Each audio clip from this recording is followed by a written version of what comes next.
Assalamualaikum warahmatullahi wabarakatuh. Saya Lintang Fatin Nafisa dari kelompok 2 akan mempresentasikan hasil kerja kami yang berjudul Hasanah Tasawuf dalam kurikulum pendidikan pesantren untuk memenuhi tugas ujian tengah semester dengan mata kuliah tradisi pesantren. Di sini ada 3 bahasan. Pembahasan yang pertama adalah hakikat tasawuf dalam dunia pendidikan. Yang kedua, peran tasawuf dalam pendidikan pesantren. Dan yang ketiga adalah metode pengajaran hasanah tasawuf dalam konteks pendidikan pesantren. Bahasan yang pertama adalah hakikat tasawuf dalam dunia pendidikan. Tasawuf secara etimologi adalah sufa atau serambi tempat duduk, saf atau barisan, safa atau bersih atau jernih, sufana, suf atau bulu domba. Sedangkan menurut terminologi, tasawuf diartikan secara variatif oleh para ahli sufi, antara lain, menurut tokoh sufi Junaid al-Baghdadi, tasawuf adalah membersihkan hati dari apa yang mengganggu perasaan kebanyakan makhluk, saling menasehati kepada sesama umat, menjauhi dari segala godaan hawa nafsu, memegang teguh janji dengan Allah dalam segala hakikat, dan mengikuti contoh Rasulullah dalam segala syariat. Menurut Al-Ghazali adalah akhlak. Menurut Hamka, tasawuf adalah penghayatan keagamaan esoteris yang mendalam tetapi tidak sampai melakukan pengasingan diri atau uzlah. Tasawuf ini menekankan perlunya keterlibatan diri dalam masyarakat dan menanamkan kembali sikap positif terhadap kehidupan. Persoalan-persoalan pendidikan di sekolah, jika dikaitkan dengan pendidikan keruhanian, tentunya tidak bisa dilepaskan dari peninjauan dan pengkajian terhadap tasawuf.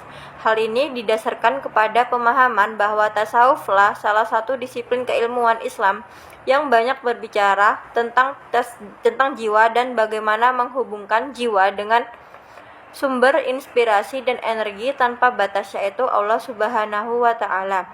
Persoalan besar yang muncul di dunia pendidikan, khususnya di sekolah sekarang ini, adalah krisis spiritualitas. Bahasan yang kedua adalah peran tasawuf dalam pendidikan pesantren. Nampaknya ada kecenderungan seiring dengan lepasnya aspek spiritualitas, manusia menyadari pentingnya aspek esoteris di samping aspek eksoteris. Akibatnya, esoteris tertinggal jauh di belakang kemajuan aspek eksoteris itu. Akibatnya, orientasi manusia berubah menjadi kian materialistis, individualitas, dan keringnya aspek spiritualitas sehingga terbukti lebih bersifat destruktif ditimbang konstruktif bagi kemanusiaan. Namun, peran tasawuf menjadi sangat penting karena merupakan fondasi dasar pendidikan dalam upaya untuk meraih kebahagiaan dunia dan akhirat. Jadi, fungsi tasawuf dalam pendidikan adalah menjadikan manusia berkepribadian yang sholih dan berperilaku baik dan mulia, serta ibadahnya menjadi berkualitas. Bahasan yang terakhir adalah metode pengajaran hasanah tasawuf dalam konteks pendidikan pesantren.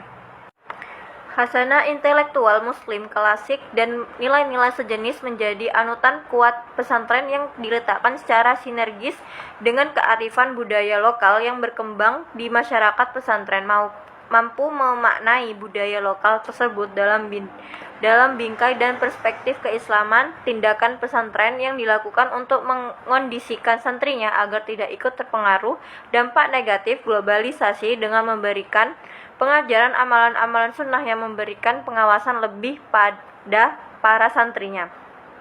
Amalan sunnah yang dimaksud terkait dengan pengajaran kitab-kitab kuning dengan materi tasawuf di dalamnya yang diberikan kepada santri di pondok, bahwa tasawuf yang dikembangkan di pondok pesantren dengan metode yang bercorak sebagai tasawuf amali dan tasawuf akhlaki.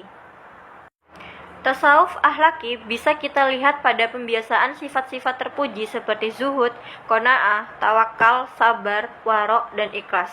Tasawuf amali ini membahas tentang bagaimana mendekatkan diri kepada Allah Subhanahu wa Ta'ala yang konotasinya adalah tarikat.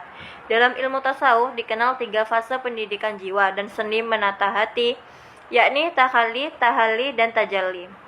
Cukup sekian presentasi dari saya. Mohon maaf jika ada salah kata. Syukron. Wassalamualaikum warahmatullahi wabarakatuh.